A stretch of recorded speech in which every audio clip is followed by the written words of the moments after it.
Kemudian yang terakhir saya beri ijazah tentang Al-Fatihah ya, karena ini surat yang populer.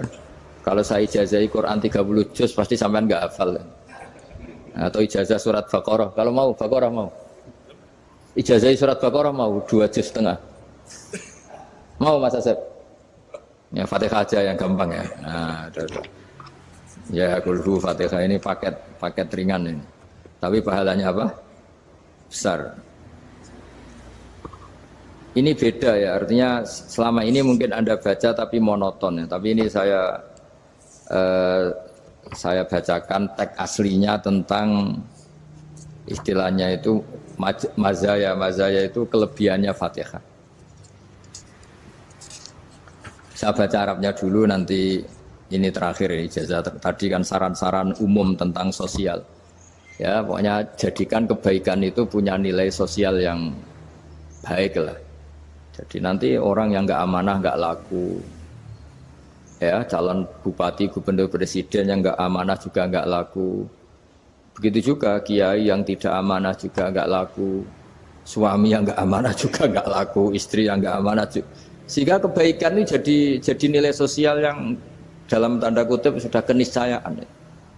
Yang diinginkan Allah itu seperti itu, bukan kebaikan yang dipaksakan karena kekuatan negara. Maksudnya kalau bisa kebaikan itu tidak usah dipaksakan. Memang sudah satu kebutuhan. Kayak cerita-cerita di negara maju itu, bahkan apapun jatuh itu nggak ada yang ngambil apa itu. Makanya gambarannya Mekah Madinah kan gitu kan, barang jatuh nggak ada yang berani apa ngambil itu, saking sudah jadi sistem. Sehingga banyak negara di Eropa itu yang sampai nggak punya tentara, nggak punya polisi karena kebaikan sudah. Nah kita kan masih capek, polisinya aja capek apalagi masyarakatnya, karena ya kebaikan itu belum jadi nilai bersama. Nah, kita selain ditopang negara, ada polisi, ada tentara, itu kita usahakan kebaikan itu jadi nilai bersama. Tadi wa'tamiru bainakum bima'ruf. Dan kita punya reputasi yang bagus dalam bab ini. Saya masih ingat kecil saya itu yang jilbaban hanya keluarga kiai, sekarang rata-rata masyarakat itu jilbaban. Dulu yang sekolah SMP, SMA itu jilbaban kadang dulu malah dilarang ya, harus sama seperti itu seragamnya. Sekarang sudah boleh. Dan nyaman. Lama-lama yang dapat simpatik ya yang pakai pakaian model tertutup seperti itu. Lama-lama gamane cara wong golek mantu ya golek yang seperti itu daripada yang blodor. Lama-lama jadi nilai bersama. Ya ingin saya seperti itulah. Di terminal juga sama.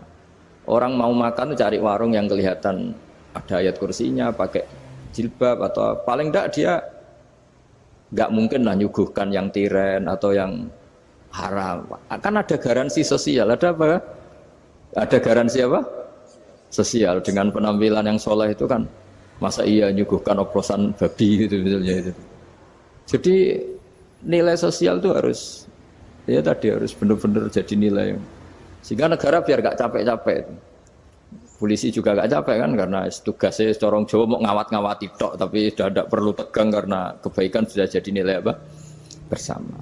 Ya, ingat-ingat ya ayatnya tadi, wa'tamiru bainakum bima'ruf. Jadi kebaikan itu harus jadi nilai bersama. Iktimar itu menjadi urusan bersama. Makanya kalau kita rapat besar disebut apa? Muktamar. Muktamar itu urusan bersama. Tadi imamnya sholat juga menopang Gojek karena nggak lama-lama nopang Grab, nopang Kernet, nopang penjaga Indomaret, penjaga bensin, pom bensin. Nah dia hanya punya waktu 5 menit terus imamnya baca Baqarah kan. Iya imamnya mursyid, mungkin dia tambah lama tambah dapat aplaus dari muhibbinnya, tapi makmumnya dia tambah lama tambah dapat penghormatan dari pecintanya, tapi kitanya wah khusyuk wali kan, dia dapat status naik lah, kita yang sudah tidak ikut jadi wali diganggu apa pekerjaannya. Kalau ada imam seperti itu sampai mufarokoh saja, niat ya Allah sampai sini saja saya makmum orang itu, silakan orang itu punya urusan sendiri dengan jenengan ya sudah, atau salib saja apa. Nah, itu boleh kalau dalam fikih namanya apa? Mufarokoh. Mufarokoh itu niat, tapi kamu jangan langsung selonong mufarokoh, niat dulu pamit sama Allah bahwa sekarang mau mufarokoh. Ya, tapi ya jadi sholat yang aneh kan, imamnya masih rukuk, kamu terus sujud, terus apa-apa selesai ya. Mungkin dalam pandangan itu orang lain ini maksudnya makmum gimana ini kok begini. Tapi sudahlah Allah Maha tahu. Insya Allah dimaklumi. Ya saya baca tentang Fatihah ya, karena sampean pasti sering baca Fatihah. Supaya apa sekaligus jadi jimat lah gitu. Jadi kalau kamu sering di jalan-jalan yang mungkin sepi atau mungkin kan tidak semua teman Grab itu nasibnya bagus yang di Semarang Jogja. Mungkin yang di Kalimantan di Papua kan ada yang 10 kilo gak ketemu rumah, ya kan? Ya lihat di TV itu kan kasihan kan. Sudah 10 kilo gak ketemu rumah, penumpangnya kuwekar preman tuh kan. Ini makan orang enggak kan gitu. Kan ujiannya dua. Kalau penumpangnya cantik itu ya kecoba syahwat, kalau preman takut. Jadi orang itu selalu ujian itu. Sing sedengan itu kan jarang orang itu. Jadi kalau penumpangnya perempuan cantik ujiannya itu syahwat, kalau preman ujiannya ketakutan. Kalau orang yang lemah bawa uang ujiannya kamu ingin garong. Jadi hidup itu memang semuanya ujian. Liyabluwakum ayyukum ahsanu amala. Makanya saya sering ditanya oleh teman-teman, Gus, nah ujiannya kenal wong wedok elek piye sama, kenal wong ayu ujiane syahwat, kenal wong elek ujiane ngenyek, itu sama-sama dosa. Syahwat ya dosa, ngenyek juga dosa. Elek keriting untune metu ya dosa ngomong gitu. Kadang-kadang orang berpikir enak kancanan wong elek gak dosa. Kata siapa kancanan wong elek itu ya dosa karena bawaannya ngenyek. Ngenyek itu menyepelekan itu. Makanya saya itu ya nggak mau berteman sampean. Nanti kan bawaannya ngenyek atau seneng ya tidak tahu saya. Ya sudah ada takdir saja kalau ketemu ya tak ulang ngaji gitu. Tapi ini ngaji terakhir, setelah ini ngaji biasa aja, tidak usah resmi gini. Ngaji kok resmi aneh. Pokoknya nanti suatu saat kalau pandemi sudah berlalu saya akan ngaji Rebone, lalu ini ngaji. Ini ngaji yang kurang bagus karena ngatur kiai kurang berkah ini. Nanti tapi ya lumayan lah masih mau ngaji. Ngaji kok tanggal ini jam ini. Sekarang suatu saat kamu tak panggil, Mas Wahyu datang ke sini jam ini, tidak mesti bisa. Mungkin pas ada acara apa, oh, maaf ke sini pas ngecek, pas apa. Gitu. Jadi ya sudah tapi tak maafkan, enggak apa-apa. Takdir ya. Tak bacakan supaya sampean tahu keramatnya Bismillah. Nah sebelum saya bacakan Bismillah Fatihah, tak beritahu tentang ilmu tafsirnya, karena ini penting sekali. Fatihah itu dawuhnya Allah, tentu itu dawuhnya Allah. Saya ulang lagi, itu kalam Allah. Tapi yang sudah diberikan kesampaian ke kita semua. Sehingga seakan-akan itu menjadi dawuhnya kita ke Allah. Jangan salah loh ya, Fatihah itu dawuh Allah, tapi sudah diberikan ke kita. Sehingga posisi kita itu yang punya itu. Nah kenapa ini perlu dijelaskan? Karena nanti ada kalimat iyyaka na'budu wa iyyaka nasta'in. Kalau itu masih kalam Allah, berarti Allah ngomong ke kamu, ngendikan ke kamu, kepadamu aku menyembah. Masa Allah menyembah kamu? Nah sehingga ilmu tafsir itu menyelesaikan itu dulu ya. Saya ulang lagi ya, sebelum sampean sering baca Fatihah, aku yakin ya sering baca. Tapi barokahnya tidak paham itu tidak pernah janggal. Enggak paham itu ya penting supaya ada iskal, enggak janggal. Sebetulnya di kalimat itu ada yang janggal. Kalau Fatihah itu kalimatnya Allah atau kalam Allah, bagaimana dengan kata-kata iyyaka na'budu? Masa Allah ngendikan ke kita, kepadamu kami menyembah. Masa Allah menyembah kita? Maka penyelesaiannya secara ilmu tafsir gimana? Semua ulama mengatakan, bukan satu dua, semuanya mengatakan di Fatihah itu semuanya diberi kawalan kalimat. Saya ulang lagi ya, di Fatihah itu semuanya diberi awalan kalimat qulu, katakan wahai hambaku begini. Ya, katakan wahai hambaku begini. Nah, begini ini pelajaran dari Allah yang sudah diberikan ke kita. Terus kita mengatakan bismillahirrahmanirrahim, alhamdulillahirabbil, termasuk kita mengatakan iyyaka na'budu wa iyyaka nasta'in. Jangan bayangkan Allah ngendikan ke kita. Kalau Allah ngendikan kita berarti gini, hei wahyu ihdinas siratal mustaqim, tunjukkan saya jalan yang benar. Nah nanti kamu terus, ya Allah Anda aja minta tolong saya minta tolong siapa kan, jadi panjang kan. Ya saya ulang lagi ya, jadi itu di Ulumul Quran diterangkan gimana sebelum baca Fatihah ya. Fatihah itu kalamullah, ngendikannya Allah, tapi yang sudah diajarkan ke kita dan sudah milik kita, sehingga kalimat itu menjadi milik kita. Tapi ya kalamullah, tetap kalamullah, tapi sudah menjadi milik kita. Udah paham ya? Ya pinter nah. Ya, karena kalau tanpa penjelasan seperti ini, Anda akan iskal. Bagaimana Allah iskal itu janggal? Bagaimana Allah mengatakan iya anak budu? Kan jadi aneh kan? Ya, jadi tak jelaskan secara ilmiah ya. Jadi kata ulama-ulama tafsir, ayat-ayat Quran seperti ini sebetulnya dimulai dari kulu apa? Meskipun nggak dilafatkan.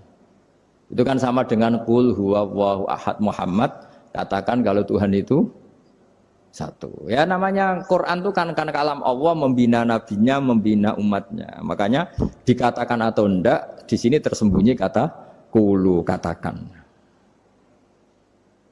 Ya. Jadi ya ibarat apa itu? Kamu ngajari anak kamu lah. Le, panggil jenengan bapak kulo. Itu maksudnya anak itu kalimat itu kalimat kamu, tapi kamu ajarkan ke anak kamu. Terus anak kamu bilang, Pak jenengan bapak kulo. Nah, ketika kamu mengatakan jenengan, bukan kamu mengatakan jenengan anakku, berarti anakmu itu bapakmu, kan lucu kan? Anak kamu ajari jenengan bapak kulo. Kamu engkau bapak saya.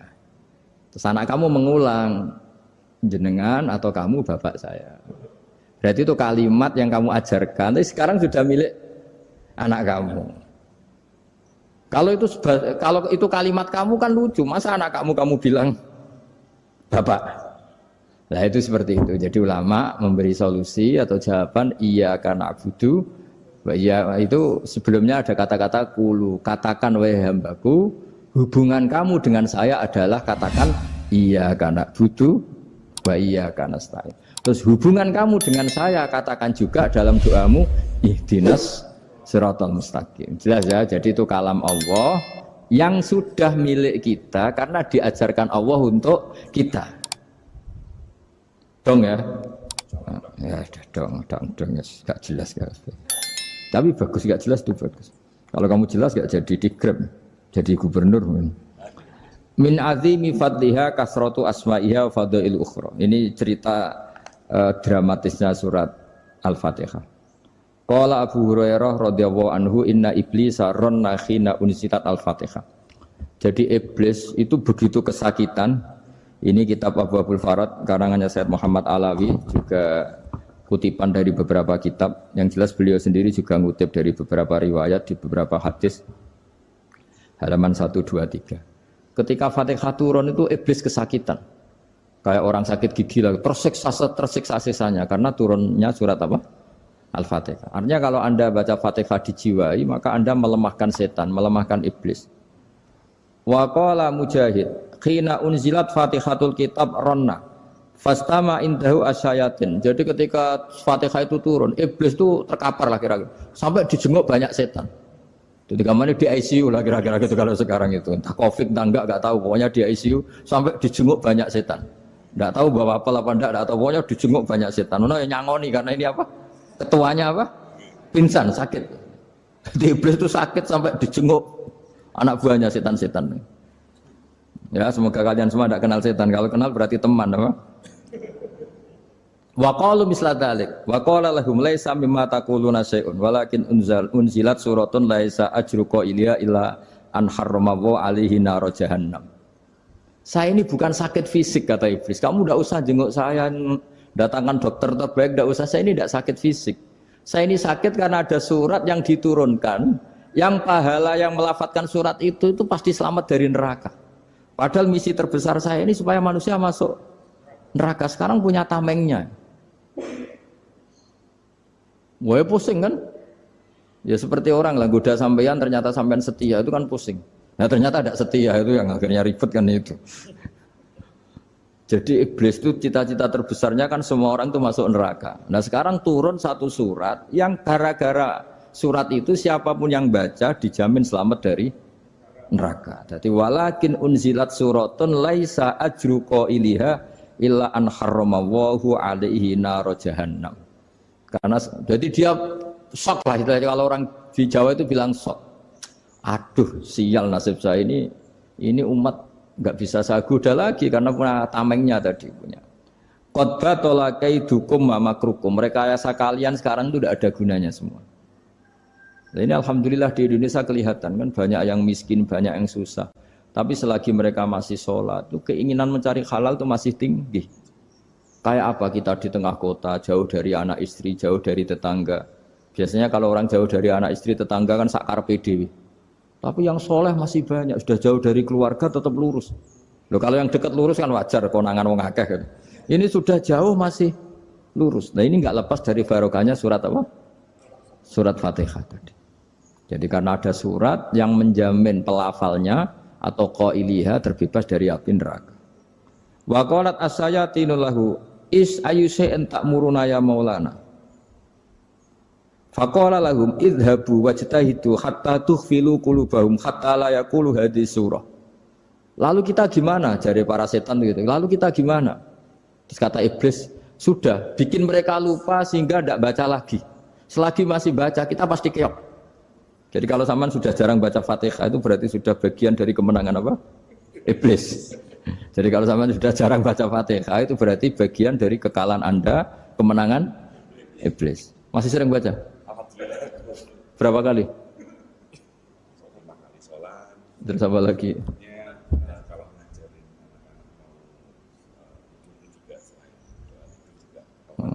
Kok 5 kali tok itu?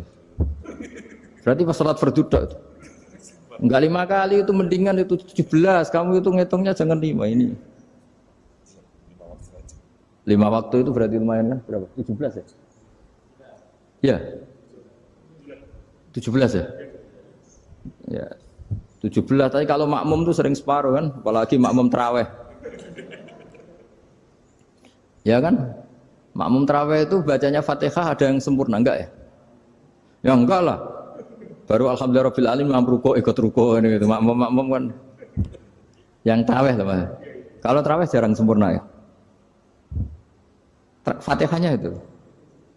Kan imam sudah rukuk. Kamu bacanya Fatihah sampai mana tuh? Baru setengah ya. Ya paling pas tarawih aja kan enggak sempurna ya. Apalagi kalau imamnya sing kilat tuh waduh malah. Nah, ketika Fatihah itu sebegitu keramatnya, sebegitu topnya, itu setan rapat singkat cerita itu yang tadi dipimpin oleh iblis yang sedang terkapar apa? Terus tadi obatnya enggak ada, cuma dia shock karena ada surat yang turun yang melafatkan itu pasti selamat dari apa? Neraka. Nah, ini gimana saran Anda? Terus sarannya adalah bikin orang-orang itu lupa tidak baca Fatihah. Nah ini rapatnya iblis. Idhabu wajtahidu hatta tufilu qulubahum hatta la yaqulu hadhihi surah. Kala yuksiru qira'ataha wa la yakunu lahum ajrun wa thawabun bal yakunu lahum adzabun wa iqabun.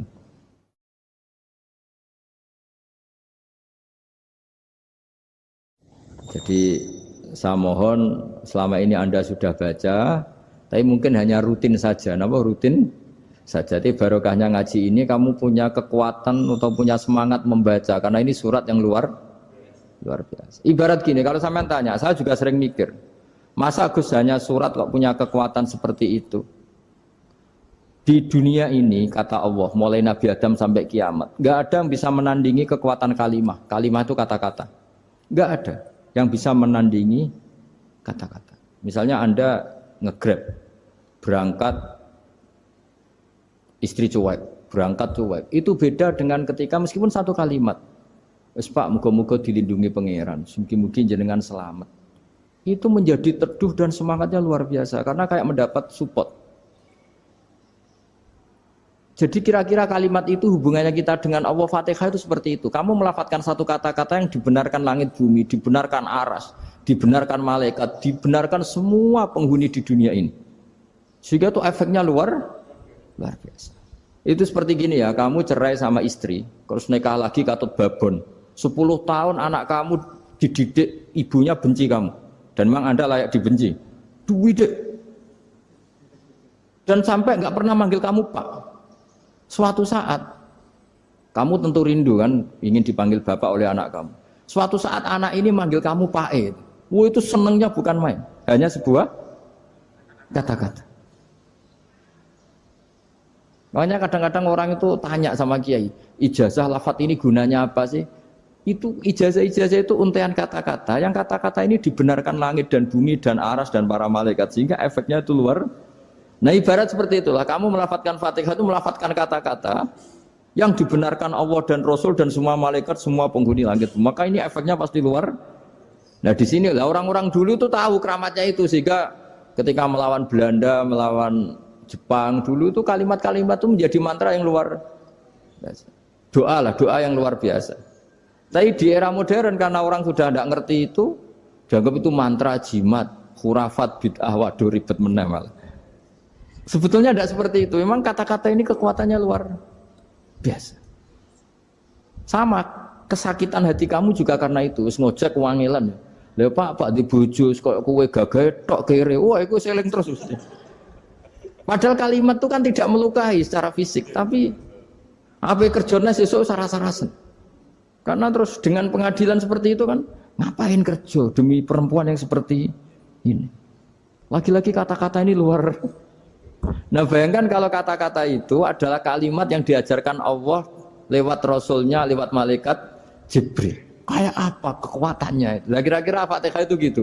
Kalimat yang baik, kalimatan thayyibah diajarkan oleh Allah dan Rasul, kayak apa kira-kira kekuatannya? Pasti luar biasa. Wong support yang dikatakan istri kita, anak kita aja luar biasa, apalagi ini support yang diajarkan Allah dan Rasul. Ya makanya saya mohon kalau baca Fatihah, baca kalimat-kalimat thayyibah ketika sholat itu dijiwai. Ya misalnya Rabbana lakal hamdu mil'us samawati wa mil'ul ardi wa mil'u ma syi'ta min syai'im. Engkau zat yang layak dipuji, dan pujian ini memenuhi langit dan bumi. Karena kita tahu nggak ada sejengkal di alam raya ini kecuali di situ ada rahmat Allah. Misalnya kamu bisa lewat sampai rumah saya, kamu mungkin anggap biasa saja. Coba kalau ngalami likuifaksi, tahu-tahu bumi ini ambles, bisa ngelewati yang likuifaksi itu luar. Tanyakan orang pernah ngalami likuifaksi di Sulawesi, itu melihat bumi bisa diinjak nggak ambles itu, wah luar. Dan sama nggak ngalami itu sehingga lewat bumi ya biasa aja. Coba kalau ngalami seperti tidur, ya biasa aja. Coba kalau ada gempa, bahwa bumi tenang ini sudah nikmat yang luar biasa. Masa kamu ngakui nikmat nunggu digituin? Ya kan? Nah, makanya baca Fatihah dijiwai lah, bahwa ini kalimat yang luar biasa. Nah, saya teruskan ya.